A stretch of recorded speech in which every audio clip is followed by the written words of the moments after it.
Welcome to Beyond the Wild podcast, where we go venturing beyond the gear, beyond the subject, beyond the shot, to find the heart of wildlife and adventure creative. Beyond the Wild podcast is brought to you by Pictureline.com, your online source for everything photography, and Canon USA. Listen in, we share tips and tactics learned from years of journeying into the wild. Your hosts are Jason Loftus, Ron Hayes, and myself, Mark Raycroft. Let's begin another episode of Beyond the Wild. Welcome to another episode of Beyond the Wild podcast. Mark, how are you doing tonight? I'm doing great, Ron. Doing great. I just stuck my head out the door before the podcast and heard one of my favorite sounds of spring. Sage grouse? No, we're a little far north of that. It would be cool. They don't dance at night though, do they? It's dawn and dusk or through the day. They're not. They do. They do actually. So moonlit night. They do it on fire a dark up night? for a little bit and then they'll go all night. Nice. Okay. They're kind of party animals and they look like it, but they do go all night. Oh, they are. Yeah, they bring it all for sure. Sage grouse are awesome. This one parties all night. Well, actually, I don't know if he parties all night. Yeah, our guest today might be able to elaborate on that. But when I stuck my head out the window, Now don't jump in. I want you to try and guess what this bird is. I'm going to do my best with this. And I know, okay, here we go. There's two parts to the call. So, and it's such a sign of spring. And I'm going to say one more thing. It's going to probably give it away before the calls, but it's got this dude can dance. He can dance. So the first call is really complicated. Meh. Meh. Meh. Meh. That's when he's on the ground doing the disco. Does he do a little bit of that? And then, well, you're getting it. You're getting the drive here. So then he'll fly, and I've never tried this before except just tonight. And it's like it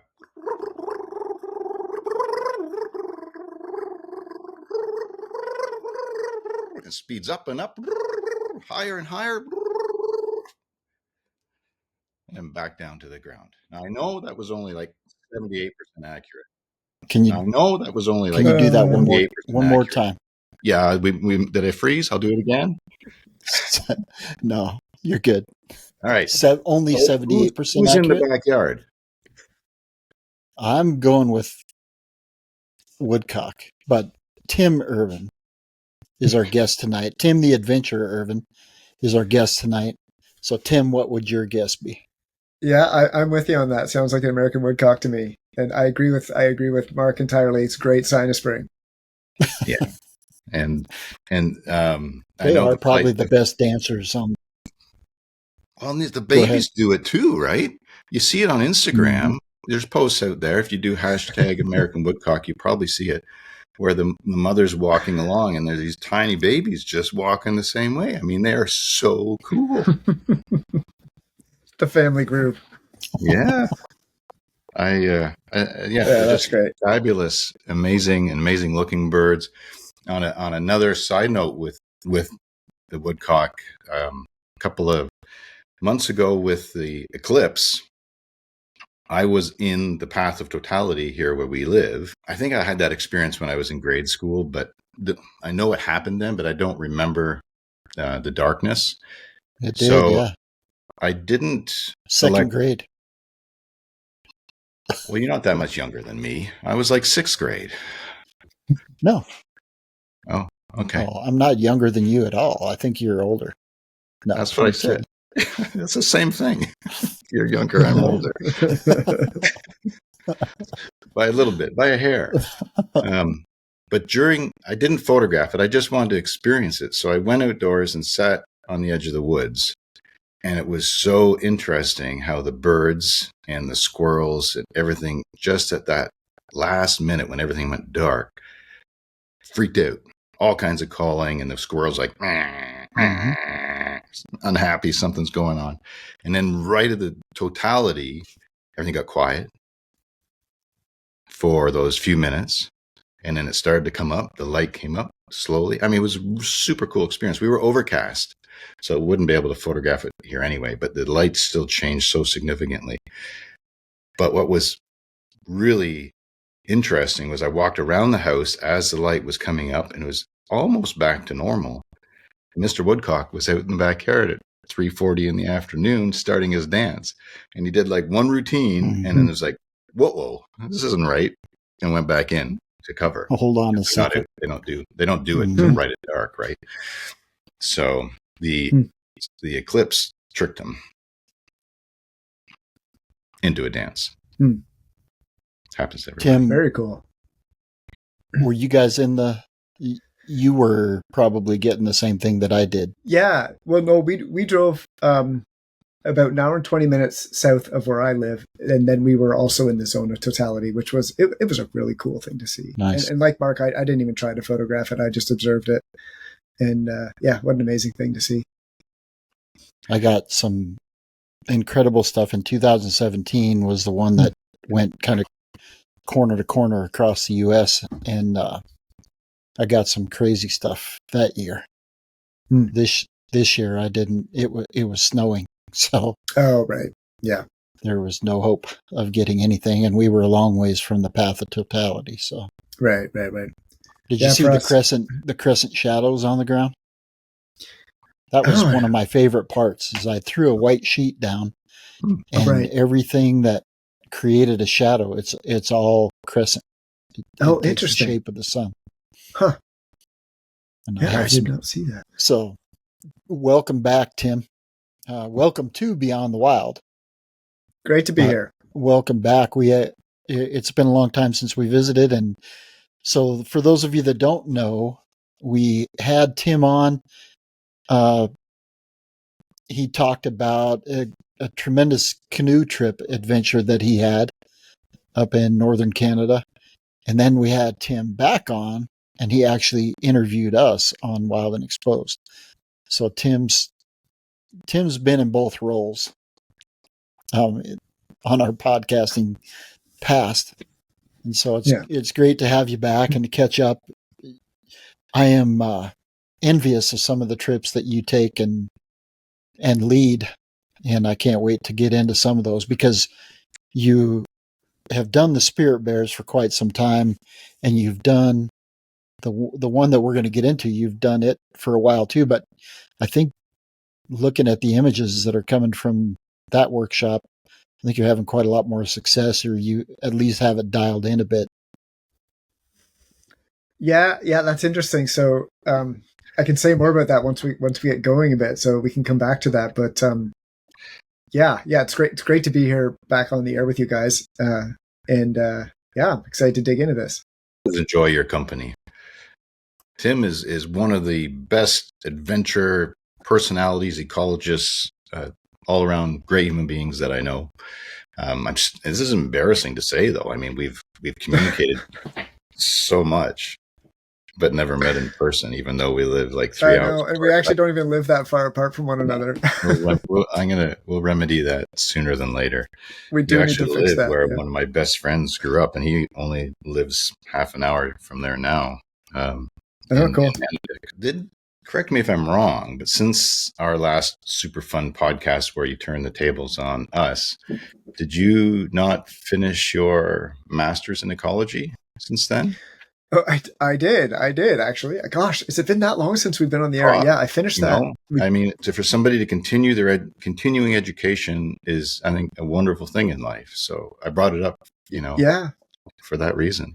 Yeah, I did a master's in conservation ecology, and I wrapped that up 2 years ago, and that was, I did it part-time over years while, running this business, being a guide and doing all that stuff, and being a dad and doing all the other things I do, and glad it's done, but it's a feather in the cap, one hopes. Anyway, it was interesting. Learning lots of interesting stuff, studying ecology, right? So, well, yes. Can you give us a little bit of Cole's Notes insight into what you did?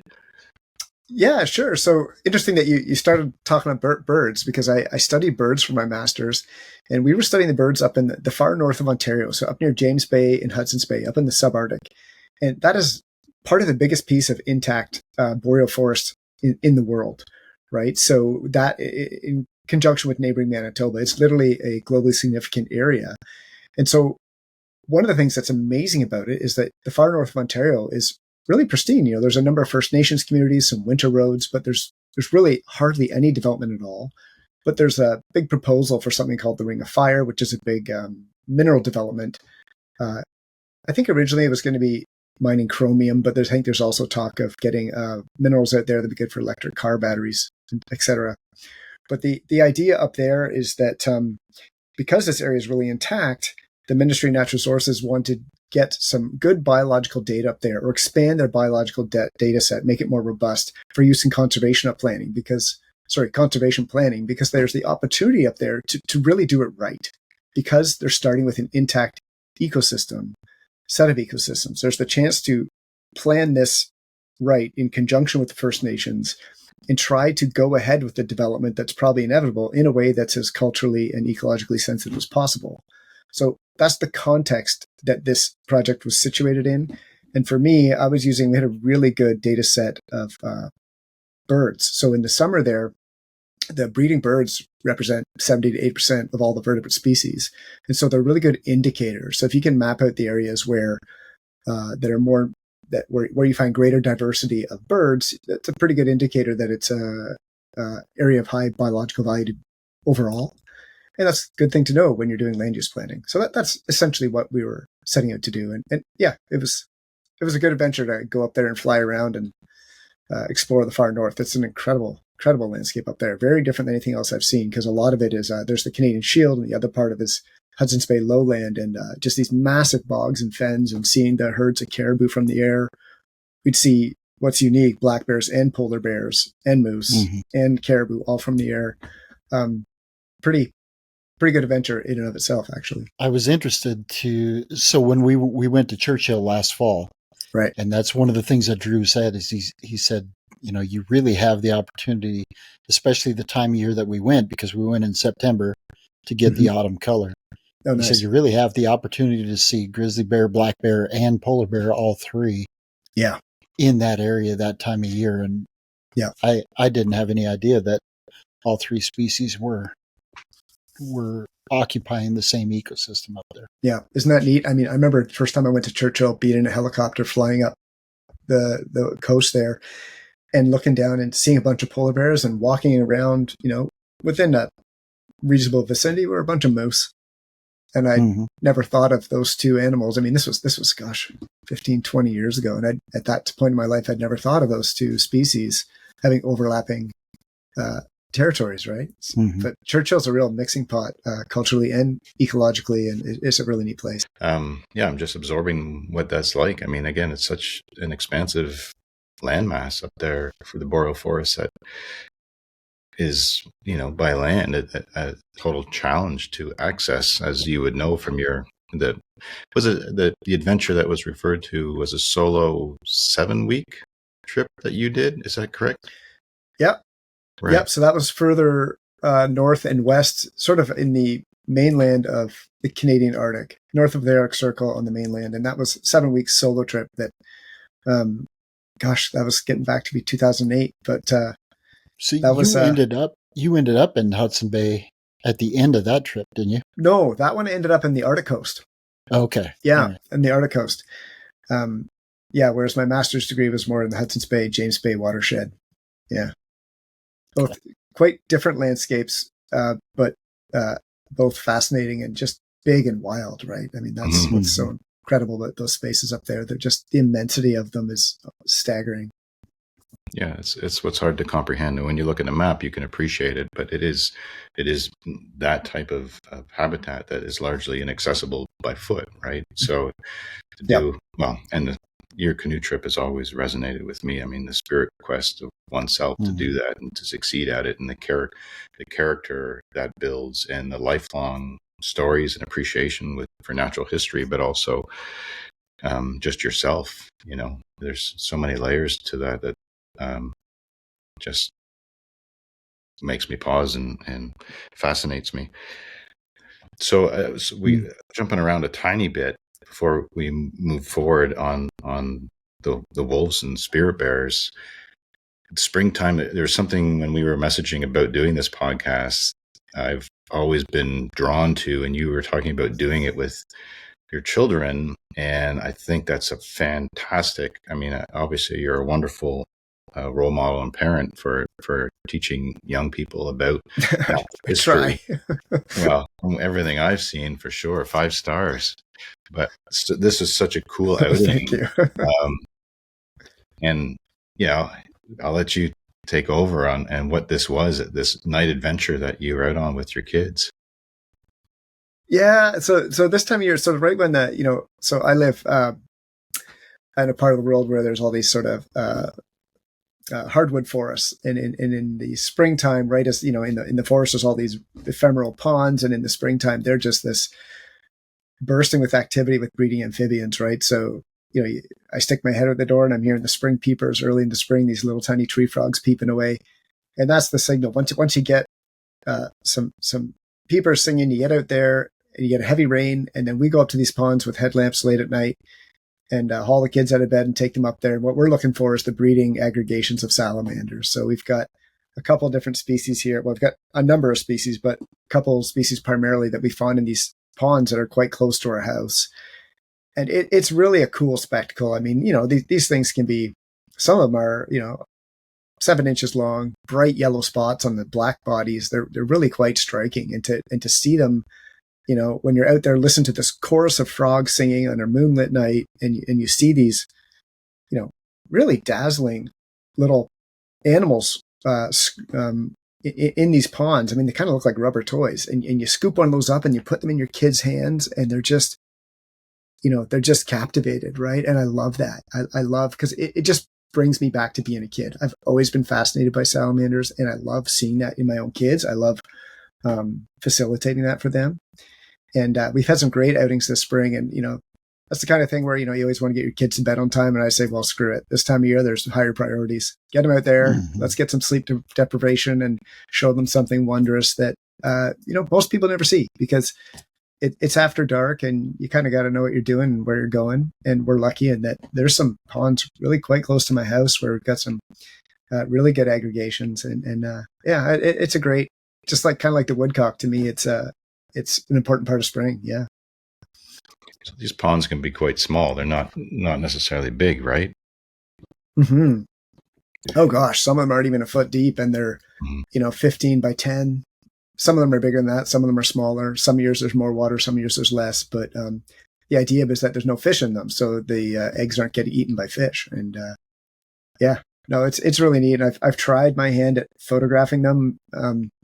It's just been a miserable failure. I don't have the right gear, and more importantly, the right know-how. But shout out to Stephen David Johnson. I mean, his work. If you haven't seen David Johnson's vernal pool photography of amphibians, check him out. It's amazing, and he's got a great ebook he put together with the Nature Conservancy. Really nice stuff. He's quite an inspiration to me, and showing people a part of the world that they don't normally see. And it takes a lot of know-how to photograph these things. I don't have that know-how, but Stephen Johnson does. But it's one of these days I'll figure that out, and that'll be a new element. Yeah. Right. We had him on with the Nampa podcast when we were doing that. Yeah. Yeah. It was a fun conversation. Mm-hmm. The color and variety of salamander species, especially where you guys are at, a little bit more than, we're limited to a couple different species, but where you guys are at, it almost reminds me of the variety of the tree frogs in Central and South America. Yeah, even more so where Stephen is compared to Mark and I. I mean, he's got some like you say, it's incredible diversity. Yeah. Mm-hmm. It's the Carolinas through Tennessee, right? And right up probably through Pennsylvania, New York, up to us. Yeah, the whole East Coast. And yeah. Great.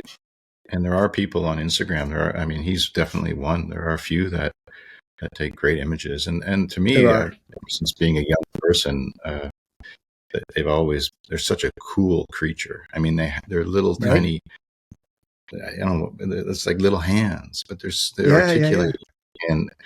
but they look like they're a little gummy that would just fall apart. Yeah. And Delicate little color things. Yeah. variations, the blue spotted, the yellow spotted, that's it. And yet some of these animals, these delicate little things, some of them they can live 20 up to 30 years, right? So coming back to these same ponds every year, I mean, what an incredible story of these tiny little vertebrates that have such long lives. And, they've got poison glands and all these other cool things. They're pretty fascinating animals. Yeah, this won't be a popular story nowadays, but we were young, we were kids. My brother was 5 years younger than me, and he loved catching snakes and keeping snakes. And of course, most of them were gone, released back out in a day or two. Definitely by summer's end. But he had a yellow spotted salamander, and her name was Sally, and I had her in a terrarium, and he had that salamander for 27 years. So you know what? That's amazing. Likewise, maybe not popular, but we also had one. We had a blue spotted salamander, and we had it in a terrarium in the basement, and we fed it bugs for years and years and years and years and years. Yeah. But not 27 years. That is extraordinary. When we got ours, it was already like really big. Mm-hmm. But this 27 years is amazing. It was the same size as when he caught it, and it was always earthworms or mealworms in the winter. And I don't know if it was necessary, he'd squish the heads on the mealworms. But the salamander, he had this elaborate terrarium, not very big, but had water in it, and always was damp, of course. But salamander, when it saw you approaching from across the room, would come up and then stand on something, and the front feet would undulate with excitement, just the toes, it'd all be twitching, and then it would just eat right out of your hand. And he cared for this for all these years. Man. It was one of these things we didn't know that as kids. I hadn't studied biology or anything as kids, and going through that. So you would have expected something as fragile looking as this would not last. So it became more of a curiosity that it was kept, because it just lived for so long. So that goes back to what you were saying, Tim, that when we think about the diversity of life on this planet, these little creatures live that long and live in that part of the forest and have this annual cycle. I mean, how magical, right? Under the stars. Yeah, and they're in northeastern forest, they're also a really, really large proportion of the vertebrate biomass. I think far in excess of the large, ungulates like moose and stuff. The vertebrate biomass of salamanders is, in say Algonquin Park, would be much greater in salamanders than it would be in moose. I just think those sorts of things are fascinating. That's a visual. So we can fill more rooms with salamanders, more trucks than we can with moose. Yeah. Right? Exactly. Yeah. Wow. Pretty amazing. Yeah, to say the least. Mm-hmm. So, Tim, we know you do the spirit bear trips in early fall every year. Yep. But you were, well, I don't know, when did you start doing the coastal wolves? Well, when did I start dreaming of doing coastal wolves? That would have been when I first discovered the Great Bear Rainforest, and I first started working in the Great Bear Rainforest about 20 years ago. And I remember learning about some of the primary research that was happening on the coast with wolves at the time, and just being so captivated by these animals, and was just dying to get out there and have a chance to actually see these animals and learn more about what they're all about. And that was a dream a long time coming, because, wolves are on the coast are cagey, like, up in the Arctic where we talked about, they're white. There's no trees. You can literally see them from a kilometer away. It's not like they're easy to find because the land is so expansive, but there's nowhere to hide, and they're white on a relatively brown-green surface. In the coast, I mean, a coastal wolf can just disappear into that tangle of a rainforest in the fraction of a second. And so I spent a lot of time hanging out on the coast, getting very quick glimpses of wolves from time to time. Sometimes just a body disappearing into the woods. A couple times I saw a whole pack, but as soon as we came around the corner of the boat, they just quickly disappeared. And I got, maybe maybe 17 years ago, I caught a couple of really nicely blurry pictures of them. Surprisingly, Like it was almost like shooting Bigfoot. I mean, you're in the same yeah, you're in the same area, right? So that's it makes it. sense. Well, that's it. Yeah. And so I always tell people that I didn't get any good pictures of wolves until I'd been guiding in the rainforest for 14 years. That could be because I was just exceedingly unlucky. It was probably also because I was very focused. I was a bear guide at the time, so our trips were specifically geared towards bears of various species. And I think the thing with wolves is that, of course you can get lucky and encounter them, and people do that and get some incredible photos. But to really succeed with the wolves, you really need to double down and focus on them. You really need to adopt to their schedule and be in their territory and adopt to the wolf schedule. So we started doing that. I started doing that in collaboration with Marvin Robinson, who's the guy I collaborate with on the Spirit Bear tours. Spirit Bear guide, yeah. Yeah. So Marvin's an amazing guy. He's from the Gitga'at First Nation, and he's a man who's of the place and has spent his entire life on the coast, and he knows the place, so intimately. And so we started talking about doing these wolf trips, a number of years before I finally got out to do one with him. And I think it wasn't until 2015 that I finally got out there. And gosh, I remember we got up there into this really special remote place, and there was wolf tracks all over the intertidal zone. And I just couldn't believe it. Like, we had just landed and there was signs of wolves everywhere. I just, it's one of those things where your whole body's tingling. You're like, oh my gosh, this is like something we've been dreaming about for years. And we're here and we're actually finding evidence of wolves all over. And I remember walking upstream the first evening I was there, and the place where we go is, it's pretty remote, and it's quite different than some of the other habitats I'd been to before at the time. And I just remember just this feeling of almost electric excitement as we're walking up this creek, and there's tracks everywhere in the mud. And I'm like, oh my gosh, there's a lot of wolf activity here. And, that was 2015. That's getting to be quite a while ago. And I still can recall how exciting that was. And, that very night, we sat down, we posted up in the spot where we thought we'd have some good vantage points and a chance to see some wolves. And we just sat there, and I was like, all right, well, we're obviously in the right place. These tracks are reasonably fresh. Let's just hunker down. And if we sit here hour after hour after hour for this entire week that we got here, maybe we'll see a wolf.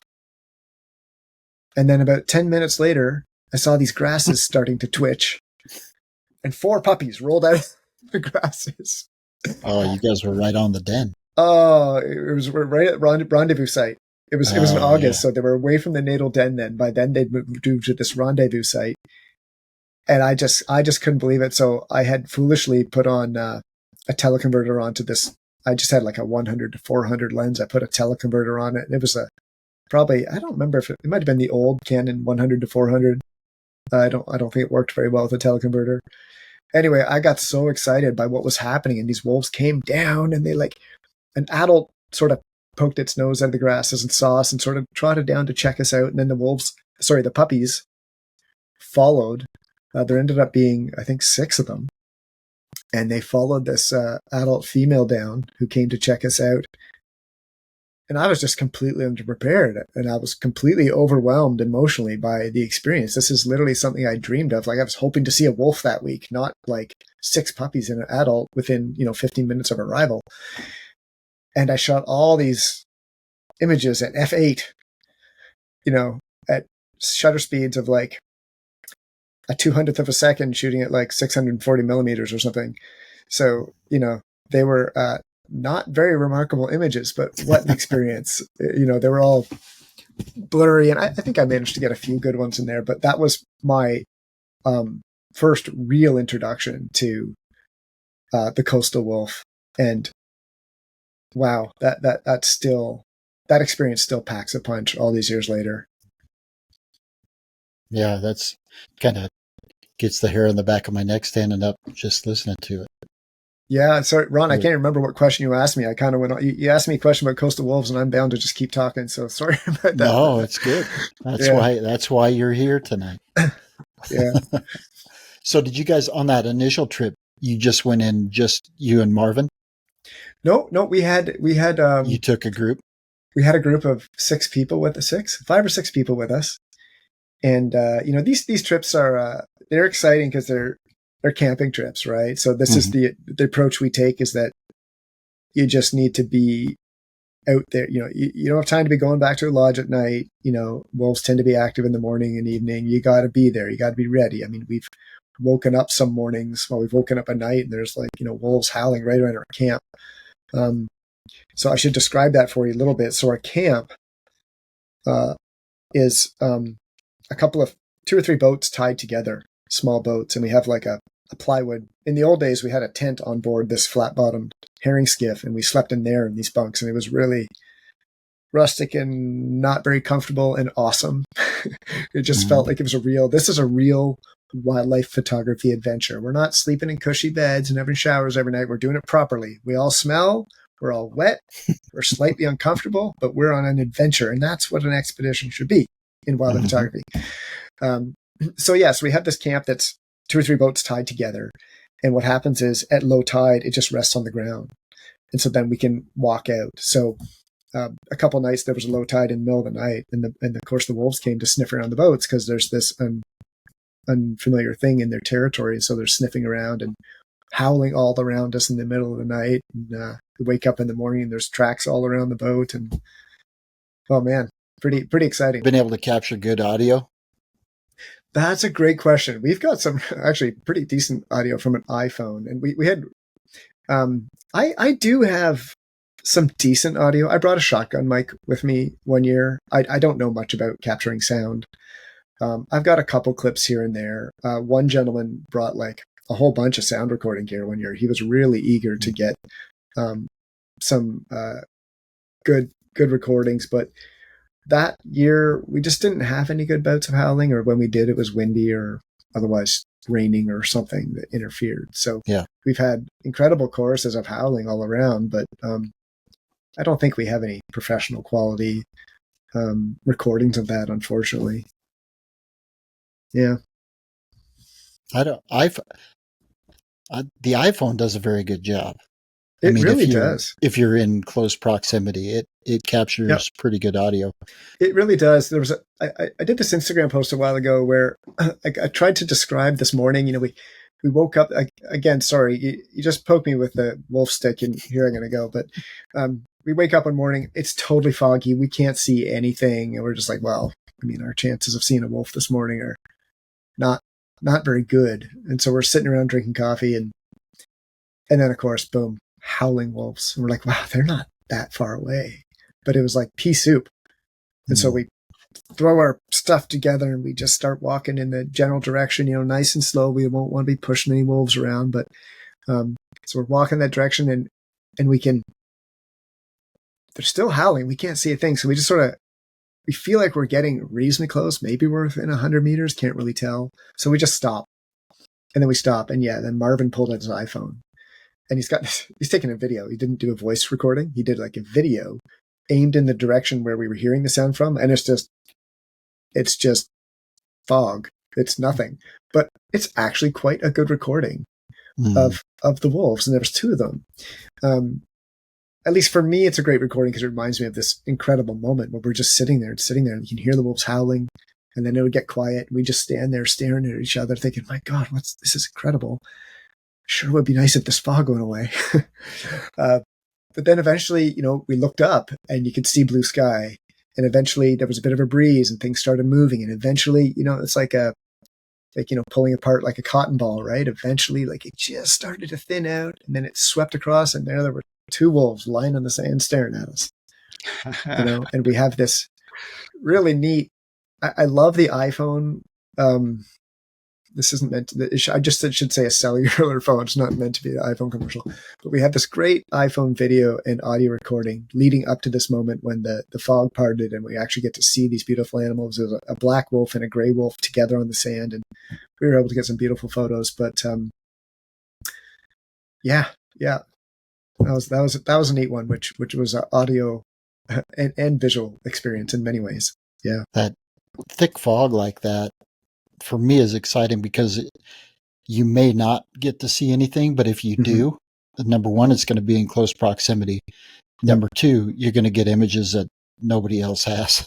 So it's kind of that anticipation of the opportunity, and that, the culmination of that morning with the parting fog and the wolves just being there ready for you. Well, that's it. And it's interesting because there's the temptation when you're processing those images to make it more clear, Mm-hmm.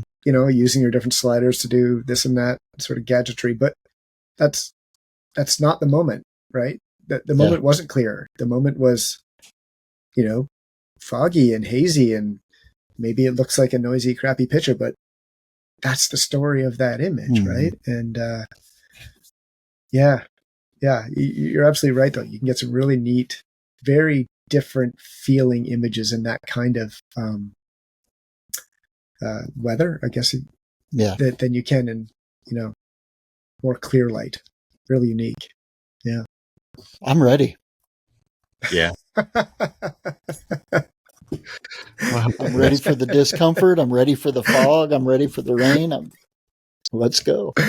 But you know what? Our camp is more comfortable now. Now we have these plywood cabins, and they're still bunks. It's like a communal cabin, so it's still an expedition. Like on my website, I'm pretty clear that, or I try to be clear, and in the materials I give people, I clear this is an expedition. It's not a tour.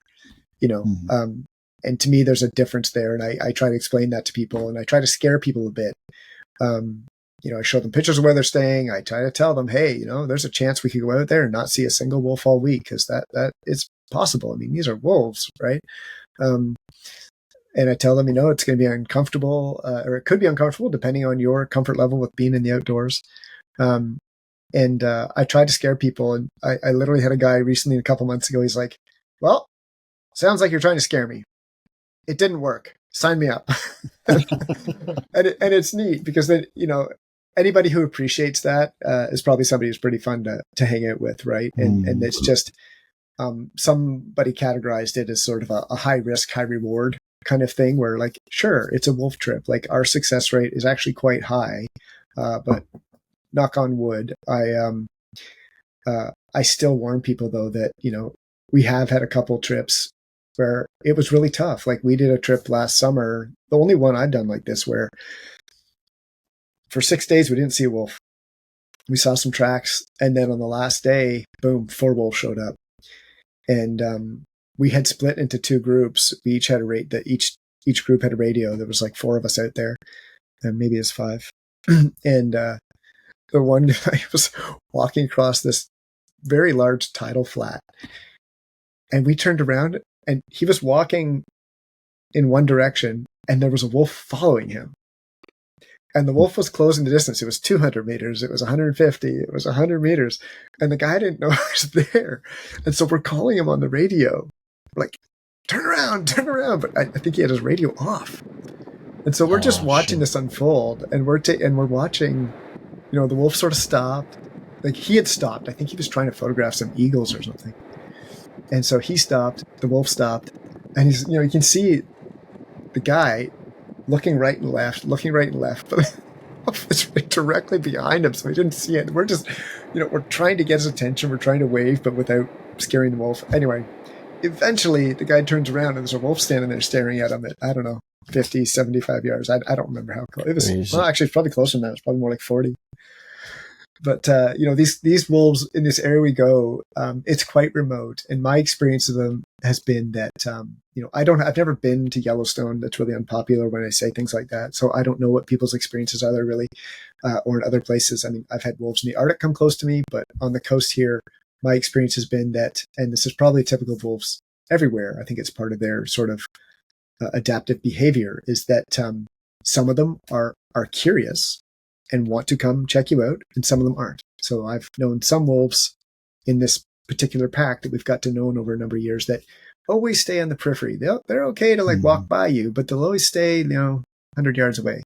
And there's others who always want to come in and see what you're doing. And this was one of those. This is one of those wolves that just wanted to come see what this guy was about. And the other wolves that showed up that day, they just kind of kept more of their distance. But you know what? We had a great time that week. We had a wonderful group of people. We explored far and wide in this remote place that almost nobody ever gets to go to. So we were having a ball anyway. And then when those wolves showed up on that last day, all 4 of them, the energy was just electric. It was a really great finale to a trip. You're a lot more grateful during those trips as well. Yeah. We put in our time. And I think, when you're guiding a trip, it's always, I'm always nervous as a guide. I want people to fall in love with these places and these animals that I hold so dear. And the best way to do that is to do your best you can, prepare as much as you can, such that you're most likely to encounter these animals. Of course, you can't control the weather and all those other things that might make people uncomfortable or whatever. But, when you're out there, you always want to get a couple viewings, a couple sightings and some photos under your belt, right? So people can let their shoulders down and relax a bit. And on that trip, we didn't have that chance. I mean, it was kind of day after day of, spending hours and hours, sitting still, watching, and then we were exploring a bit. And then people let their shoulders down in a different way. They were kind of like, wait, we're not having any luck with the wolves, but we're in this amazing place. Mm-hmm. So the hell with it. Let's have a great time anyway. Yep. And this was just a wonderful group of people. And we just had a great camaraderie. And then boom, the wolves just gave us that treat on the last day. And that was spectacular. And most of the time we've been much more fortunate than that. We've had some, we've had puppies on numerous trips now. I mean, I didn't even think it was possible to find wolf puppies out there. And actually get to photograph them. But we've had luck with that. And hopefully that happens again. I mean, I have no problems with photographing adult wolves and watching adult wolves, but especially, we've been especially fortunate to have a chance to photograph puppies. And if we're lucky, that'll happen again. If not, hopefully we'll see some other animals. But. For an expedition leader that's trying to scare people, you're setting the bar pretty high here. Oh yeah, well, it's terrible. Yeah, it's if anybody listening ever contacts me, I'll be trying to put the fear of God in them before they send any money. Yeah, because it is, it's the high risk, high reward, and we had of the trips we did last year, we had a couple that were enormously successful and a couple that were really slow and still successful, still saw wolves, but weren't getting the kind of images and experiences we'd hoped for. But, I think everybody understands that before you go, that this is just the nature of the thing. And it is, I really think that what we're doing in the Great Bear Rainforest is the best possible chances of seeing and photographing these animals in that region. And that's basically because we're, to my knowledge, the only ones who are in the Great Bear Rainforest who are specifically running trips specifically for wolves. Some other trips, they're doing like a trip of the Great Bear Rainforest. They're looking for grizzlies. Maybe they're looking for spirit bears and whales and everything else. And they may come across wolves, and people have incredible encounters because there's a lot of wolves in the Great Bear Rainforest. And people do have that. But that is touch and go. You never know when that's going to happen. And the vast majority of the trips won't have that experience. Whereas if your bucket list item is a coastal wolf, if you really want to see it, in the Great Bear Rainforest, that is, I tend to think we're your best shot. But you're going to have to work for it still. It's definitely not in the bag. It is wildlife photography. None of it is on the clock. None of it's, guaranteed to perform. But the spin-off to what you're saying, and not to necessarily entice people or soften the trip, but you are in the Great Bear Rainforest. I mean, you're in a magical place to spend the week. There's so many other sights, sounds, and scents, to experience there. And that would almost be the perfect trip in some regards, to the wolves showing up on the last day and having people relax to that environment and really absorb other elements, playing in the tidal flats. I mean, how cool is that? And such a robust, life-filled ecosystem. I assume you'll see other bird life, marine mammals, perhaps, other forest mammals, things going by. But just to be there, I mean, would be a life magical experience. So yeah, I think so. But I'm also spoiled because I've been extremely fortunate to get to go there for 20 years, spend a good chunk of every year out there, and I understand very well that I'm really lucky that way. So for me, if I was out there and I'm not working and I'm not worried about other people's experiences, I'm already won. I'm there, right? Mhm. That's all that matters is I'm there. I see a wolf, great. If I don't, man, I'm happy as a clam. When I'm guiding, different experience for me because I so badly want these people to experience it. And I know their reality is not mine. This might be their only chance to get to come here. And so I understand very well that, like, for those people, maybe this is their only shot at it. Maybe they've been building up to this for years. It can be hard to just relax and appreciate the place until they see a wolf, right? And I get it. I understand that. Right. And so our job is to help them have a really great time, regardless. And also, obviously, a big part of our job is to help them see those animals, right? Yes. I feel that. Yeah. But, so the perfect scenario is like day one. I mean, any scenario with success is fantastic guiding, but day one, absorb the ecosystem, be there. Day two, have the experience, have the images, and then people, as a guide, then they can enjoy the rest of the week with what fruits are provided to them, but also know that they have this memory now, and for those that are photographing the images. So I totally. You nailed it, Mark, and that's you're a guide, and so exactly how that works, and that it really is. I mean, if you could orchestrate the thing, that's what you want. Of course, you can't, and you've probably been on trips where amazing things happen on the first day, and then over the course of the week, sometimes you lose people a little bit because it was such a carnival, at the very first bit, but. Like you say, if you could orchestrate it, you'd want to give people a chance to settle into the place and have a chance to, just appreciate what's around them. And then, maybe that's a day or two of a 4 or 5 or 6 day trip and then have the activity. And that's the perfect arc, if you will. But I'm not a good enough guide to make that happen every time. You're one of the best guides on planet Earth, so it's not up to the guide. That's as wildlife photographers, it's up to the wildlife, right? All the elements are in play. And that's so many people, I think, absorb the magic of these locations and have a reverence when they leave for them. And those memories, but they also there's a significant number of people who want those amazing images. So it's of course. Anyway, it's when you can accomplish that, then it's fantastic. I think I lost my train of thought there.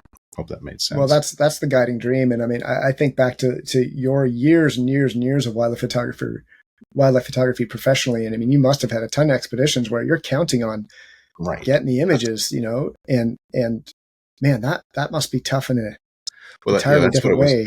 The adrenaline. I mean, the photography there's still that dopamine adrenaline rush when things come together. It was, you summarized it so wonderfully with the encounter when the pups ran out on your first time. We never know with wildlife. We can have very quiet times. Yeah. We try to put ourselves in locations and timing and with research and knowledge for success.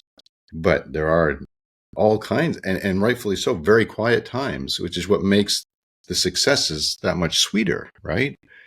Can't win. You don't want to win every day. I mean, we've had. I do. Well, it happens too, but I've done trips with friends, and I've taken one great friend on a couple of trips to Alaska, and just the two of us interior camping. We'd have like 2 or 3 days and nothing photographically happen, but we're still sitting with mountain vistas and eating blueberries and listening to sandhill cranes flying over. But on this gentleman's first trip with me, he became frustrated after those few days. And I know I've brought this up before, but the fourth day was, I loved your word, Tim, it was a carnival. There were moose and caribou and grizzly bears. It was so much going on that day that it was the 3 previous days, as delightful as they were environmentally, are forgotten. The frustration is forgotten, and the thrill and excitement of what happened, the rush of observing those animals, and then combining that with trying to match your skill with your equipment to collect images. which resonate with yourself most importantly. But if you're into marketing them, other people as well, is that pressure of and still getting that whole encompassing experience. It's such a rush, but that's the thrill of wildlife photography, which I think your wolf trip is fantastic because it's rugged and it's an amazing place to be, but you just don't know, right? You've got to wait for it. And like you said, your success ratio is extremely high. But I mean, I love that. It's one of the things I love most about wildlife and nature photography is as much as we try to learn about all the elements, we can never figure it out perfectly so that it happens every time, which is why that's it. And I think that's why it becomes so captivating, because there's a certain amount of mystery there, right? Mm-hmm. What's more captivating than an unsolved crime, right? It's like when there's mystery, when there's unknowns, it makes it really compelling. And I think that's, gosh, I got a couple of degrees in ecology. I've studied ecology and biology for 25 years. And, of course, I don't know what's going on out there. I've learned enough ecology to know that I don't know. And I think it is that component of mystery and the component of things that are out of your control that do make these encounters, when they happen, so exciting. And also, gosh, like you say, I mean, if you're a photographer and you're trying to capture these moments, man, that is so exciting. I mean, there are few things, at least in my life. I mean, I'm a mountain biker and I'm a kiteboarder, and those things are exciting for sure, but they're a bit more predictable. You know when the excitement's coming, whereas when you're sitting around in the rain hoping for a wolf to show up for 4 hours and then one shows up out of the blue, it's like, it's a different kind of excitement, and it really is electric, right? And like, yeah, I've had moments where my fingers are shaking a little bit on that shutter just because I'm 20 feet away from a wolf that's staring at me and making eye contact. Yeah, it's powerful. It really is. It's a powerful experience. And I remember sitting next to Paul Nicklin once at not to name drop on Paul, but he said something really cool. We were in a creek photographing spirit bears. He was there doing some work, and we had this incredible encounter, really, really close. We were shooting with probably 24 to 105 type lenses, and I remember just after and this was a prolonged encounter, really, really nice. And afterwards, this was many years ago, I almost had to it's almost like I had to exhale. I had to exhale from just the incredible intensity of the moment. And he looked at me, he's like, I think he could see it on my face, as this is a guy who's like so experienced, right? I mean, I was greenhorn compared to him.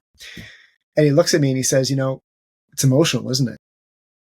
And I was like, yeah, that's what it is. I'm just awash in emotions, and whatever those juices are that they get squirted around by various glands, I'm having a tremendously emotional experience by being this close to such a magnificent animal, for a prolonged period of time, and trying to, if I can, with my camera, do her justice, which of course I felt completely unable to do it. But, yeah, there's something about that, Mark, that you just said there that set me off on this. It's just the unpredictability. And so when it does happen, it's extra special. Yeah. So we all should. That's what I was going to. Yeah. And as wildlife photographers, let alone researchers or wildlife professionals, you're a student of behavior from the very beginning. And then, when you have opportunities like that, when an animal surprises you by what they do, what you think they're going to do, but when they surprise you with what they actually do, I think that's rewarding in and of itself. You just see something different and experience something different. And, absolutely. The thing that I always tell people is I want to know what they do when we're not there. And the only way to do that is just to be out there and observe quietly. You can't force yourself into that situation, and you're almost rewarded when you just sit and let them dictate the behavior. And I think that the reward there is probably what drives me. Mm-hmm. And it's definitely what drives that emotion, that you were just talking about. Mm-hmm. I think there's wisdom there. And Yeah. I think that's something I learned as my career went on. Early on, I had that a long time ago now, drive to build a portfolio, and, however many miles that took on foot, whatever needed to be done to get those images. I've found, or learned, better said, learned over the years that just when you do encounter those animals, and you summarized it so well, Ron, if you're more of an observer and watching their behavior, often, not always, but often, what will unfold will surprise you, and you'll get images you would have never expected. It's not just an animal standing there looking at you, like I might have had early on, but to sit back and watch things unfold, and like you said, Tim, they might end up coming right up to you. Them things with that kind of calmness and just sitting back and observing. So I think there's wisdom to that, and I think that's something that people listening and of all levels of experience should embrace, is the patience to observe the animals and photograph them, because often there's pleasant surprises that unfold with their natural behavior. There is, and I think two things are key in that. Well, many things are key in that, but one of them is patience, and just a certain amount of acceptance of that. Hey, like you feel like you're not doing anything. You feel like you've just sat down, set up your camera, and now you're just passive. And so people get antsy. They want to move here. They want to move there. And sometimes that's a strategy. Sometimes it's a good one. Sometimes it's a poor one. But I think if you can just accept that patience is being productive, just sitting still in the right place, you sit still enough in the right place, then the right time will come along. But you start moving here and there. I mean, you don't know. I mean, those animals could be watching you the whole time. And the reason you're not seeing them is because they don't like you moving around, depending on what they are. If it's a carnivore or something that doesn't want to be seen, it isn't used to having people around, depending on the individual animal, many other things. But the other thing is just the old thing of like time in the field, right? I mean, you put in the time, and the more days, the more hours you've out there, the more likely it is that match is going to happen when you're there. And I think that's just part of the game, and that's not everybody's cup of tea, but I think it's a chance to unplug from our busy world and just breathe a little bit. I found out there was this one guy who was supposed to come on one of these wolf trips, and he ended up not being able to come because something went wrong with his business, and he had to stay back and manage some sort of disaster. I found out after the fact that he was the kind of guy that when he goes on a guided trip, he when nothing's happening, he pulls out his phone and watches like downloaded movies. And when I found that out, I was so glad he didn't come, because I don't want that. I don't want people around that are giving off the signal to everybody else that this is boring. They're bored. Yeah, this is so uninteresting. I'm going to watch TV and just wait for somebody to poke me when an animal shows up. I'm like, nope. So I actually specifically say in my information now, if you're the kind of person who thinks you're going to, who would like to like bring a device and watch movies while you're out there, like, don't come. It's not for you. This is a chance to unplug and be there. And if we're lucky, we'll get to see and photograph wolves. If not, we're still lucky. Yeah. Tim, one morning I was guiding these two guys for sage grouse. And it was snowy. There's cactus underneath the snow. So, conditions are not much fun. And I look over and this one guy is just asleep, completely asleep. What is coming? Cactus. We had knee pads. Here, a pro tip for sage grouse: get knee pads before the trip. Ones with hard plastic. Yeah, it was not on my phone. I think I was sleeping, but it was. We had long wonderful days. So the lek was a little far. I don't know. It was. Yeah, I love. My favorite place to sleep is in the wild. Nothing's better than a nap on the tundra. And you wake up. Oh gosh, have you ever had that experience where you fall asleep out there and then you wake up? You're like, wait a minute, How long was I sleeping? Yeah. was it 10 minutes? Am I sleeping for 3 hours and all these caribou walked past while I was sleeping? Like, who knows? Right? The first time I photographed coastal brown bears was in Lake Clark. Nice. And the most memorable thing, not the most memorable thing, but one of the best memories of that trip was we got stuck kind of in the tide. We got stuck out in the sedge field or a sedge flat. And there was this law enforcement officer from Los Angeles. He was a retired law enforcement officer, and he was a little bit more nervous around the bears. His wife was the one doing the photography. He was just kind of along to be with her and spend time. And we all started laying down. I laid down, and he says, well, none of you have to worry about me falling asleep. I'll take watch. You go ahead. But there were like 15 bears in the sedge flat. And that was the best nap I've ever had in my life. Oh, man. And you just wake up with a smile on your face knowing that you're there. But I think a lot of people would not be able to imagine being able to sleep in a situation like that, because the general public would be terrified to be that close to so many bears. But I love that you were just napping in amongst the bears. That's fantastic. Yeah, it was incredible. Yeah, that's great. But again, we did have him on watch. So yeah. Right. Yeah. But so have you seen any changes in the spirit bear population? Well, it's interesting. I was just thinking the other day that, you do this long enough and you have the privilege of watching some bears grow up from cubs and getting to be adults. And I've always thought that's a really cool thing to see these animals, and, you get to know them on an individual basis and see them, some being more shy, some being more bold, and you see how that translates into how they behave around other bears as they mature.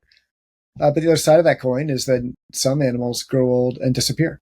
Right. Mm-hmm. And so in the last couple years, well, no more than that, we had in 2019 was the last time I saw this white bear named Boss, and Boss had been around for ages. Gosh, he might have been the first white bear I ever saw. The first white bear I saw was 2007.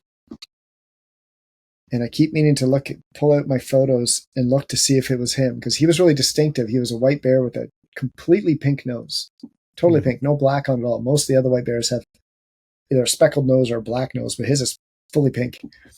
And with the scars and stuff, anyway, easy to identify him. But I haven't seen him since 2019, so imagine he's gone. And also Mea, this other white bear in a different creek, have not seen her since 2019. Marvin thinks that he maybe got a video of her on a trail camera in 2020. Nobody was there, of course, in 2020 because of COVID. Right. But the quality was really poor, and he just couldn't quite make it out. So maybe she made it out of the year, but she had been seriously aging, like very distinctive loss of body mass, to the point where I wondered if there was something wrong with her, if she was sick with something, because she just really started to age in an obvious way. Mm-hmm. So yeah, Ron, so we've lost those two bears, I presume, in the last few years. And, that's really sad. There's been times I've been sitting on the river there in the last couple of years, and I pull up my phone to find something, and all of a sudden, like, a picture of Mea pops up, this white bear that, gosh, she was just, we've spoken about her before. I mean, she was this just incredible bear that was incredibly comfortable around people, and she just, she'd walk by without even looking at you, and you'd have to pull your feet out of the way so she wouldn't kick your boot. Incredible being. And anyway, I pull up my phone a couple years ago. I'm looking at that to do something or other, and all of a sudden a picture of her pops up, and you're just like, just felt that sense of loss all over again, that you're here in her home and she's no longer here. And you just feel that sense of loss of something missing. But then on the other side of that coin, I just wrote a story about this recently, and we were last fall up in this other creek, and we had a little bit of luck with black bears that day, but we're seeing them far away. And then finally, sometime in the afternoon, we finally had 2 black bears within a nice photographic distance, and they were fishing. We're like, yeah, this is great. This is great. And then all of a sudden, I get a call from Marvin on the radio. And I can just tell from the urgency in his voice that something's happening. Like, he didn't even have to tell me. He's like, Tim, as soon as he said that on the radio, I knew something was happening. And he didn't even wait for me to reply. He's like, there's a white bear down here. And so I've got this group of guests who'd been struggling. They hadn't been getting great bear activity that week. So they were super keen right in that moment. They had 2 black bears there after a few days of not a lot of bears. And I kind of gather myself and I'm like, what's Marvin talking about? In my head, in my dialogue, what's he talking about? There's a white bear down there. It's not a white bear. What he's talking about? Anyway, so we have a little side conversation. Like, yeah, there's somebody spotted one down the shore here. So then I have to walk over to the guests and tell them, like, we need to leave, and we need to leave now. As calmly as you can, so we do not disturb these bears. We need to go. And they're like, they're looking at me like, what the hell is wrong with you? We have bears here. We haven't seen any bears, like, in hours. And so I'm trying to, like, not create hysteria, but I'm like, Marvin has spotted a white bear down on the shore. And it was just amazing to watch people's just pop out of their heads, right? Mm-hmm. And you can see these people just get visibly flustered and trying to pack up their stuff without disturbing the bears and get the heck out of there. And I've never seen people get down that trail to the shoreline so fast. And so we ended up catching up with this bear, long story short. And this was a bear we had never seen before. So whereas we had lost a couple old friends, old white bears in the years preceding to that, all of a sudden we're there in a boat looking at this beautiful young adult white bear, beautiful creamy fur. I mean, nothing stands out in a rainforest environment like a white bear, right? I mean, everything's muted. It's gray, it's green, it's browns, and then boom, creamy white bear on the shoreline there. And so you just never know in a place like that, you know, like a bear, you think the animals are all disappearing, then boom, another one shows up out of the ether. We've had that happen in the past with other white bears, just adult bears showing up out of nowhere, and you wonder where they were hiding out. But so in my small little corner that I understand, there's an ebb and flow of the bears. I can't speak to the population overall. But again, I'm sorry for these terribly long-winded answers, but no, it's fine. There was a paper published a number of years ago that suggested that the gene, the recessive gene that causes the white fur in these animals, is perhaps quite a bit more rare than previous research had suggested. So is that indicative? And that previous research was, say, 20 years old. So is that indicative of just the gene decreasing in the population, or is it just an artifact of the scientific methodology that was used to collect the data? I think the suggestion in the paper is that it's the latter. It's probably an artifact of how they collected the data, which in the previous study, which was a bit more biased towards sampling white bears than the more recent data. Mm-hmm. So I don't know that I know or anybody else knows, big picture, how white bears are doing overall. I mean, it's alarming that the salmon are generally in decline, and these bears rely a lot on salmon. Of course, that's not unique to the white bears, but yeah, hard to say. I mean, we've had some disappear, and then we have another one pop out of nowhere. So, yeah, it's a bit of an unfair question, because you do have that. I mean, it's not a genetic abnormality, but it's a recessive gene. Mm-hmm. Therefore, you need both male and female to have that gene present to be able to have a white cub. But I knew that just from interaction and talking to you that those 2 bears were no longer there. And so that, I guess I was just kind of curious as to how many adults were now in the area. Yeah. I mean, gosh, and so, you know, at one point we had 1 year where we saw 5 different individual white bears.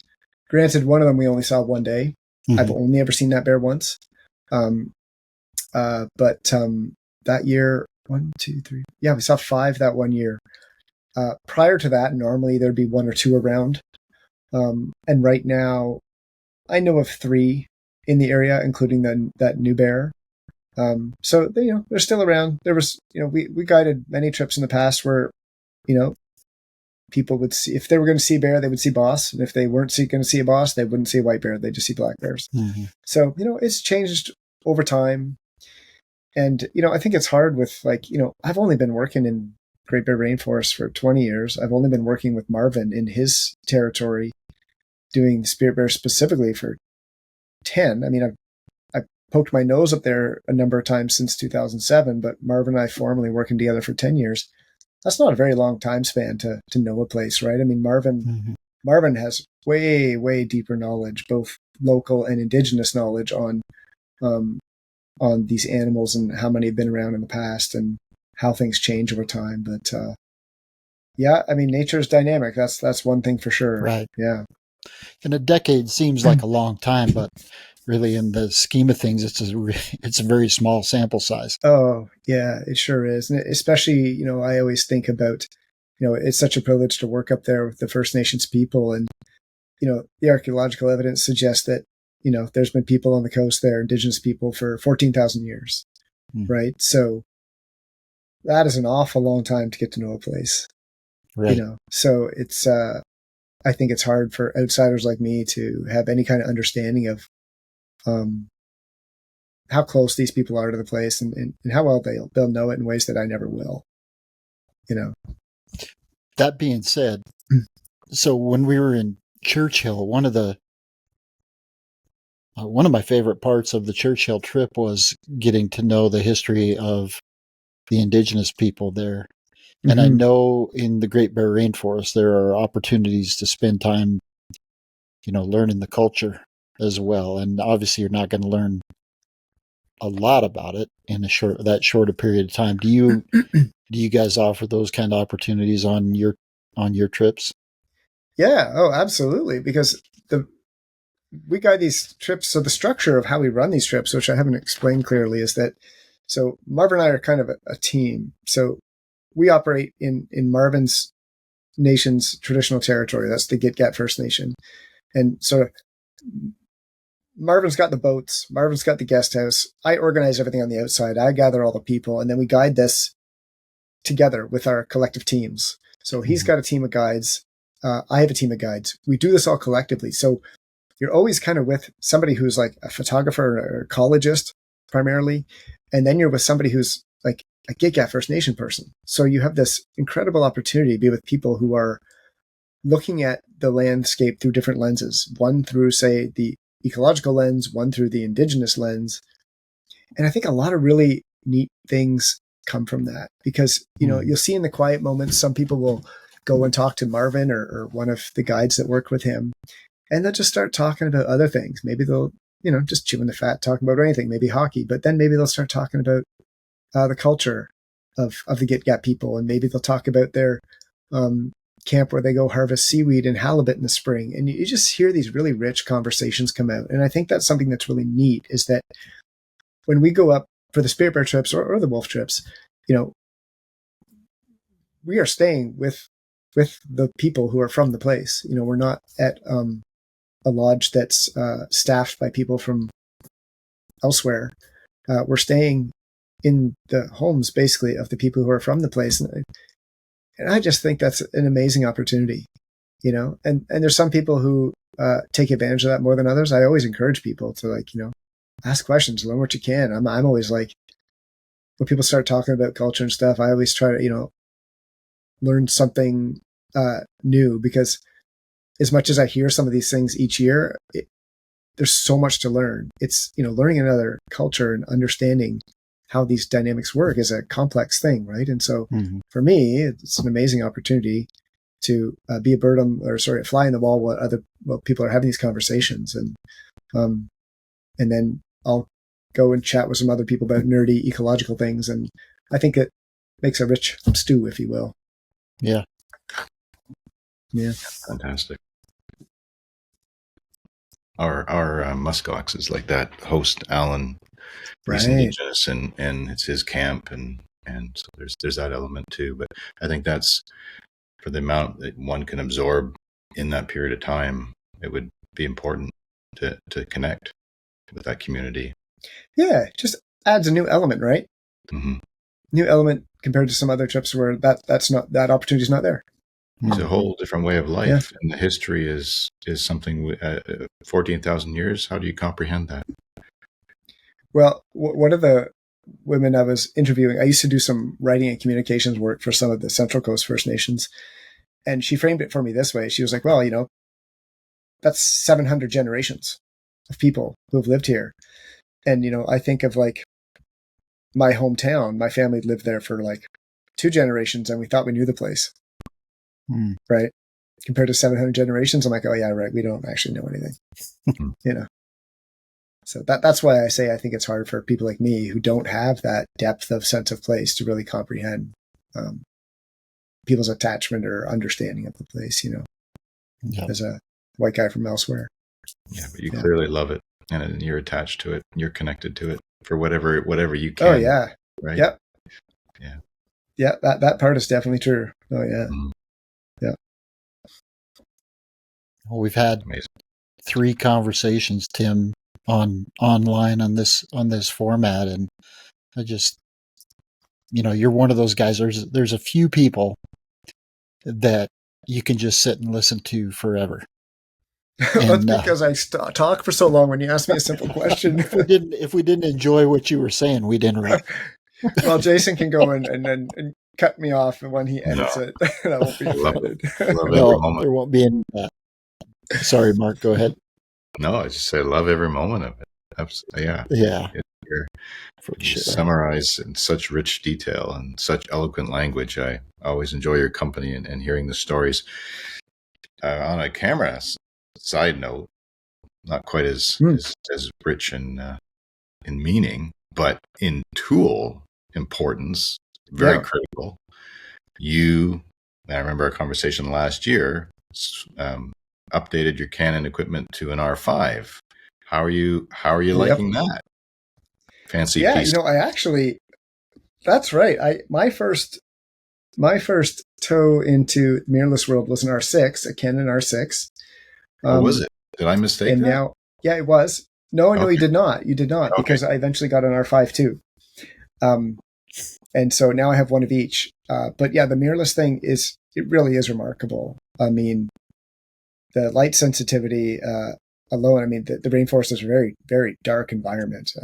And so the light sensitivity, I mean, that's always been the battle for us, trying to get the fastest lens you can if you can afford one, and then having a camera that's as sensitive to light as you can get. And the mirrorless is incredible that way. Gosh, I can't believe it's obscene, the ISOs that we shoot at these days and get good results, right? Mm-hmm. It's crazy. And also just the exposure, right? Being able to look through your camera and see what you've got, because man, the number of times I have screwed up white bear photos and just completely overexposed that white bear, right? Like, man, everybody. Don't worry. Like I'm still 100% capable of still doing that, but my odds, even with mirrorless, but my odds are much better now. And so that's pretty amazing. And what I like about it as a guide is that it means that because people aren't struggling as much with their gear, it means they're more likely to be getting stuff that they're happy with, which means they're more likely to enjoy their experience and I think relax into their experience a little bit, because they're not having to stop and look at their LCD as much and screw around as much. And so I think for the people that we're working with out there, I think the ease, that the mirrorless cameras give you, the higher percentages, it makes it a bit easier for them to just get more out of their experience. I don't know. What do you guys think as guides? Is that fair? That's the first I heard that, and it makes total sense. If less, it does. Less frustration with the gear and results makes for a more pleasant trip. And if it expedites that, relaxing into the elements that much sooner on their trip, it makes it more fulfilling, right? Throughout the journey. Yeah, I might be making that up, but no, I like that. That makes total sense. I don't think so at all. Yeah, I think you're spot on. I think it shortens the, Mark. When the mirrorless revolution first started, it was, what you see is what you get. I think it shortens the learning curve quite a bit, and people tend to improve exponentially, as they start paying attention to that. And you don't really need to know why you got the result. You just know you got the result. Yeah. Yeah, that's it. I think it is amazing. I mean, I think the thing that I struggle with personally is just the sheer volume of images. I mean, and I'm a bit of a late adopter, and I think probably you guys are so much more advanced at me at coping with it. I'm still quite new at it, and I find it overwhelming. It's one of the biggest stresses now. And yeah, I mentioned on a previous podcast, and a dear photographer friend Lorraine messaged me and thanked me for bringing it up, because it's something, it's part of the process now that wasn't as tedious before, but it's a good, as Ron pointed out on a previous podcast, it's a good problem to have. We have all these great images, and Mirrorless is making photography easier. There's no question, right? Oh yeah, no question. Yeah. But it's going through, and it happened this evening. I was editing before the podcast, and I'd edited a photo of a great shot. Go scroll ahead about 15 more. It's like, oh, I better do this one instead. Oops. So here's what I'm really curious about for you guys. You guys shoot a lot more than I do. Have you experimented at all with any of these sort of AI software, these third-party AI softwares that help you select the good ones? Like, okay, the animal's eyes are open or closed or in focus or whatever. Have you ever experimented with those? I have not. I didn't even know that existed. Yeah. Well, it was one of my clients showed me this. She used one called Aftershoot, and she does a lot of commercial work, studio stuff. And so she can, she's shooting at 20 frames a second or something and getting this ridiculous amount of stuff to sort through. She'll cut down her workflow by like 2 hours from a shoot. If she goes to shoot for one afternoon, then she's going to edit. She'll save herself 2 hours because the AI program will get rid of anything that missed the focus, or the eyes of the subject are closed, or everything's too similar. It will show you which ones are similar so you can quickly select them. I'm speaking here like I know what I'm talking about. I don't. I'm just trying to regurgitate what she told me. But it sounds like that could be maybe a bit of a solution to this problem we're all having, and I was hoping you guys would tell me if it's good or bad. Yeah. Well, I will now that I know it exists. Yeah. She uses, I was Googling it the other day, and I actually even downloaded one called Aftershoot. It's got a 30-day trial, and I haven't got around to actually trying it yet, but I was taking pictures of jumping salmon last year, right? So of course I've got a ton of empty frames where the fish isn't even in the frame. And so I was thinking that would be the perfect place where it could just quickly get rid of all the obvious duds for me, and at least leave me with the ones where there's actually a fish in the frame. Yeah. And maybe it could even do the ones that it's not just the head, or it's not just the tail, like the whole body's in the frame. And I think that capacity's out there, because that is my main complaint of the Mirrorless, is just the extra processing work. I get so intimidated by it that sometimes I just let those images sit around on hard drives for months at a time before I even go and look at them. And I had stopped deleting, just because storage is cheap. Yep. But when you get the volume of it, it's still getting used to, you're shooting in silent mode. Yeah. Getting used to watching how many frames you're taking. Yeah. And until you get back and start to sit down and go to edit, and you're looking for a particular image, and you've got 47 similar ones, and we had kind of a pro tip podcast that Mark alluded to earlier, and we were talking about this. It's just you think you're there, and then you're not, because there's another one that's maybe a little bit, just a little 0.5% sharper, Yep. But it can, makes a difference sometimes with that, with the eye contact, that little bit of eye contact that's more direct. Yeah. A better connection that can really change the impact of an image, right? And so I've had to go back to deleting images now. Yeah. Because there's so much of it, then all of a sudden storage isn't cheap anymore, because there's so much. You're burning it up. Yeah. Oh man. Yeah. But it's a parade of riches right now. I mean, the cameras are just so incredible. I mean, I don't think it matters what brand or model you're using. I mean, they're all so good. Yeah, for sure. Yeah. Then we have no excuses. It comes down to the person holding them, right? What you can do with it. Sure. It's so many people are collecting amazing images. You see it all over social media now.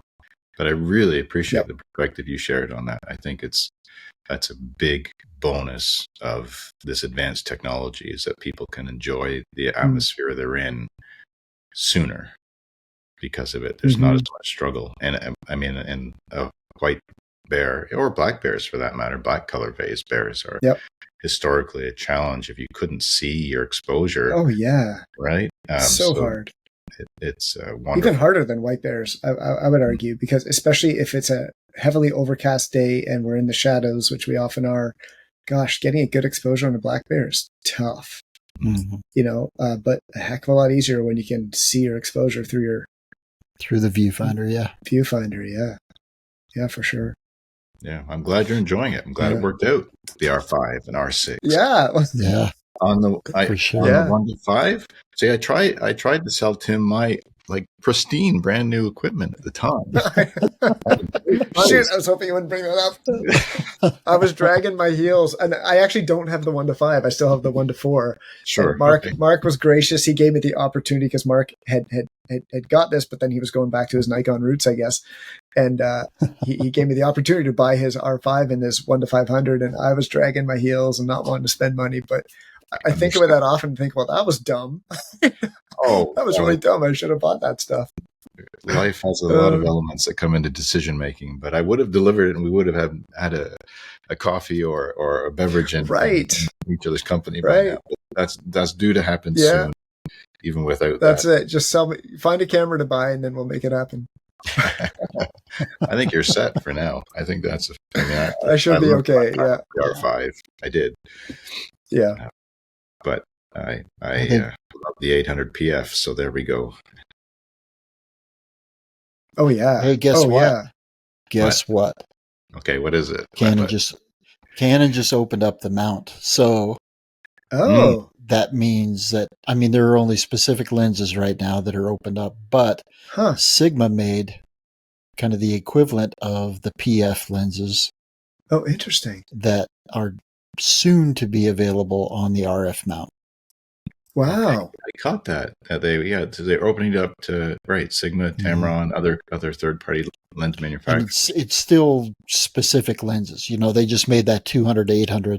So obviously they're not going to open up the 150 to 6 just yet that they have. But I think those will be coming soon. And Sigma did just make that, I think it's 500 5.6. That's small form factor like the PF. Like the PF, yeah. Yep. And for the Canon or for the Sony mount, but now that they have the RF mount, I think it won't be long before that's available there as well. That's really interesting move, isn't it? I mean, I've in the last number of years I have been a bit frustrated that just feeling like Nikon has such a greater diversity of lenses available, especially on the affordable side. I feel like Canon hasn't been serving its customers as well that way. Changing, I think, right? Ron, do you think that's fair? I think. Yeah, I do. This year is supposed to be the year that they come out with the 200 to 500 f4. I'm still shooting like you, with the 100 to 400. I'm still shooting with EF mount glass. Yeah, me too. I don't have any RF adapted glass because it's just, number one, it's cheaper. Number two, it's better. The 200 to 400 with a built-in teleconverter is, I bet I use it 90% of the time. Oh, now. Is that your? Yeah. See, I don't. I wish I had one. I was just, for me, it was always just a bit out of reach financially, but a beautiful lens, and I think the 200 to 500 f4 RF is going to be outstanding. But that's also not something I will be able to afford. Yeah, it's going to be I've been saying this for a long time, but I've saved my extra kidney for such a lens. That's where you're going to need it. Well, that's it. I mean, and that's been my sort of frustration with Canon, is that they bring out these extraordinary lenses, but they're just out of reach. I mean, that 2 to 500, I'll rent it for specific trips if I can find a place that will rent me one. But I wish they were making things like the PF that Nikon has, or the 800. Is it a 5.6 or 6.3, that 800? 6.3. It's a 6.3 to F. Yeah, 6.3 to F9. Oh, you mean the PF? Sorry. Yeah, the PF 6.3. Yeah. Yeah. But they just have, the 180 to 600. People seem to love that Nikon lens, the 180 to 6. Yeah. But And also, that's, I mean, yeah. That's why Not- I ended up with Nikon the first time. That 200 to 500 was a phenomenal lens. Oh yeah, Mark, you used to use that one a lot, eh? The 2 to 5. Oh yeah, that was my go-to. Yeah, I was going to say though, Mhm. Nikon does have expensive lenses with the new 400 Of 2.8 course. with TC built in, and the 600 yeah. are both over 20 grand Canadian. So, I mean, yeah. they have those in there. Mhm. Somebody signed up for a tour recently who has what was that 180 to 400? I think that Nikon came out with a couple of years ago. That was in the $14,000 or $15,000 range. Isn't that right? Was that the zoom range? I'm not sure. Yeah, I'd have to pull it up, but they do have a very expensive one too. And even the 800, is expensive enough, but they have that option. The 2 to 5 and the 180 to 6 is, the 180, both those lenses are unbelievably good for their price point. Right. Exactly. And I think that's what Canon's been missing. And I think they're trying to fix that, but opening up the mount is also going to fix that. Yeah. Agreed. Yeah. So before we go ahead. No, sorry. I was just going to say I know it. I heard somebody mention this on another podcast. I listened to a lot of podcasts while I edit recently too about the Canon 100 to 500 and being critical of it being 7.1 at 500. But I wanted to remind people, I mean, I love that lens for a small kit lens and for its sharpness. Yep. It doesn't switch to 7.1, I don't think, till like 480 millimeter, right? Oh, really? Yeah, it holds 6.3 to almost its full length, I believe. So it's it was a great kit. But back and forth with and Sony. Somebody on YouTube mentioned this week about Sony and their quality of equipment too on a comment to us, which we always appreciate. Any interactions, reviews, comments and questions. We're also going to run an upcoming episode with listener questions. So any of you hearing this today, if we haven't, we might have done it by now, but if not, keep them coming in because we're bound to do it again. So if you do have listener questions, send us on a DM, on a comment on Instagram or on our website or on YouTube. We're always interested to receive those. And video questions. Just make sure you do them landscape format so we can throw it in the. Oh, if we do that, record it on their phone. Throw it in the timeline. Yeah. You can just write us a question, but if you want to video it, that'd be awesome too. And keep in mind that we'll mention your name on the show, so be comfortable with that if you do submit as well. So Tim, when you're ready to get the R5 Mark II, make sure you visit Pictureline. Absolutely. In Salt Lake City, they'll take care of you. Colin. Colin's the guy.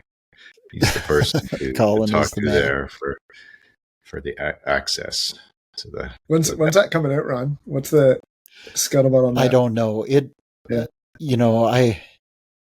I follow those Canon rumor sites and that kind of thing, but it has been so hit and miss, and I think Canon has kind of decided to play a joke on everybody, and so something will get leaked, and then 2 weeks later it'll totally contradict itself, and so I'm kind of not counting my chickens before they hatch. But it sounds like in May is going to be the announcement, and potentially July.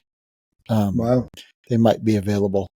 So I think I've done enough talking to get myself first on the list in front of Jason, but he lives right there, so I don't know. He may just drive down, hold everybody hostage until he gets what he wants. I'm not sure. Yeah. But oh man. But I'm excited for the announcement because talking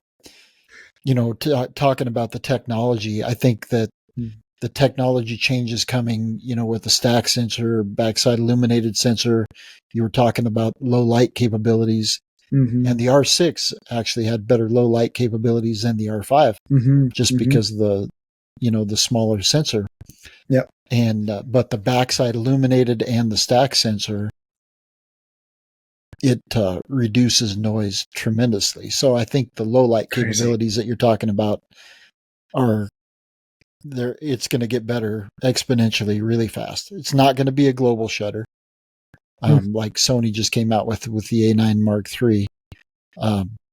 But the technology is going to be such that it almost has the same result as a global shutter, where you're not getting any rolling shutter and, bended trees and that kind of thing when you're trying to track a bird through the forest. But I just scratch my head sometimes and wonder, it's like, where did we go from here? I mean, all these things are so powerful. They're such incredible tools. It's like, I can't even imagine anything better than an R5 right now, or an other camera equivalent. It's just so good already. It's hard to imagine that the technology can continue to improve. It blows my mind, frankly, when I think back to, shooting in film, or my first digital Canon third hand 10D. It's extraordinary. Yeah, the technology is just it improves so fast. Yeah. And I think with AI, we think of it in the photography field, but you also can utilize AI in the engineering field. So that's, the advancements are coming just at such a rapid pace because machine learning is improving what the engineers are able to do. Just look at smartphones, right? More and more. Yeah. Amazing. Crazy. The quality. Marvin and I joke that before long, we won't have to carry around these huge, crazy backpacks. We'll just put one of these in our pocket and there we go. Leisurely stroll. Exactly. It'll be great. Might time well for our age. Right. Exactly. Right. Yeah. Keep us in the fields for that many more years. But I honestly, there's so many elements of today's podcast I loved, especially your stories, Tim. But it's a positive spin on this technology. I love how we get almost everything we want now in the field because of what the gear can accomplish. But what you said, it gets people in the element faster. That's a whole new bright light about this camera gear, because it checks the boxes. People get their shots and then they can enjoy where they are that much sooner. Yeah, I hope so. I've definitely seen it with a few people. And of course, it obviously depends on somebody not buying the camera the day before they leave and they have no idea what they're doing. But if you have familiarity, if you put all those things equal, I think there is something to that. At least I've seen that with some people, and whether or not that's across the board, I don't know. But I believe so. I speculate about it. Because they know they have great images. They can look at them and they can see that, what they've photographed is what they hoped for, or even more so. And then all of a sudden they're in so much joy, everything just falls into place. But they let their shoulders down, they look around, right? And start taking deep breaths. And, I hope. We can start a whole new podcast, part 2 right now, talking about preparing your gear for your trips. Poor Jason. No, I think it's good. And this is one of those people, it might take them 3 or 4 commutes to get through the whole thing, but I think it's worthwhile. So I put in my notes one of the quotes we had from you earlier, and I think this one resonated with me quite a bit, because this is probably what I have over a lot of other photographers that I know, is the ability to just wait. Your quote was, if you sit still long enough in the right place, or sit still in the right place long enough, the right time will come along.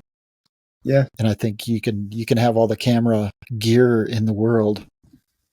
You can have your 3Z9 sitting in your lap with different lenses on every one of them, but if you're not willing to sit there and be patient.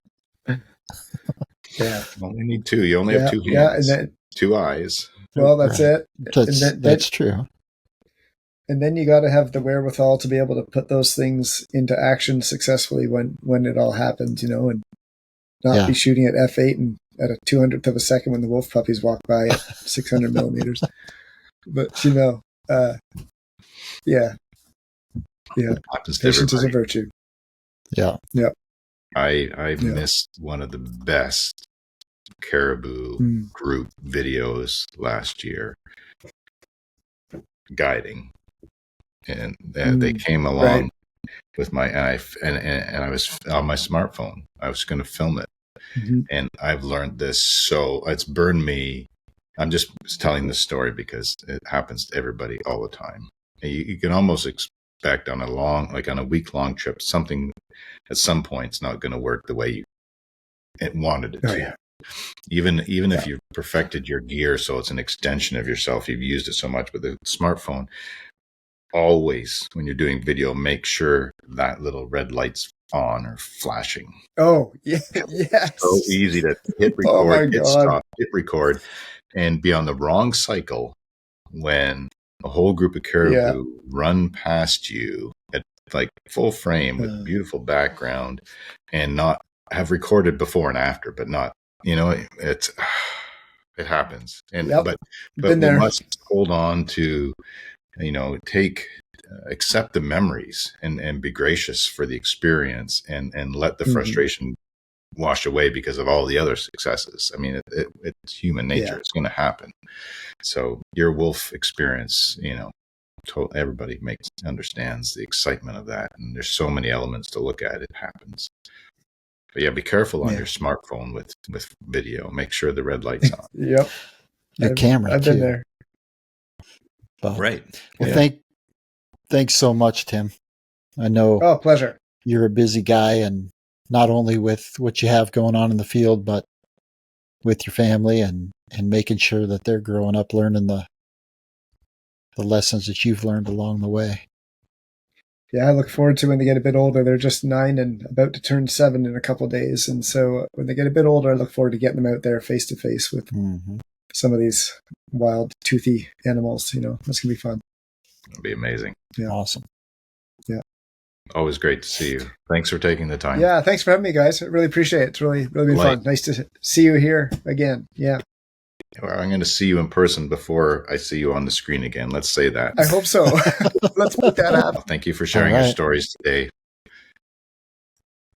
All the best. My pleasure. Looking forward to seeing your work on Instagram and hearing about your upcoming tours. And your website is, can you share that quickly? What the website is that people can find? Yeah, it's just my name. We'll be updating it soon to a different URL, but right now it's still timirvin.com. IRVIN, timirvin.com. And people can find all your trips there as well, Tim? Yep, all the trips are on there. My Instagram is just timothy.irvin@gmail. Or sorry, that's my email address. My Instagram handle is just timothy.irvin. So that's worth checking out. No fancy brand or anything right now. You'll see if you visit, as you should, our website, there's so many more elements that we have there. You can check out our website at beyondthewildpodcast.com. You'll see the show notes from today's podcast and some of Tim's fantastic images from the stories he's told. And then you get an idea of what's there, and make sure to check out his Instagram as well. Gentlemen, it's been a pleasure. We'll hopefully see you both again soon. Yeah, awesome. Take care, guys. It's been really great. That's a wrap for another episode of Beyond the Wild podcast. We'd like to thank our sponsors, Pictureline.com, your online source for everything photography, and Canon USA. Follow us on Instagram at Beyond the Wild Podcast, and make sure to check out our website at beyondthewildpodcast.com for additional show notes, information, and photographs for all of our episodes. You can watch our podcast on YouTube, where we'll include video and photo content, and subscribe. We welcome your comments, questions, and feedback on all of our social media platforms. We hope that you enjoyed this episode of Beyond the Wild podcast. Until next time, embrace adventure in the great outdoors with a camera in hand.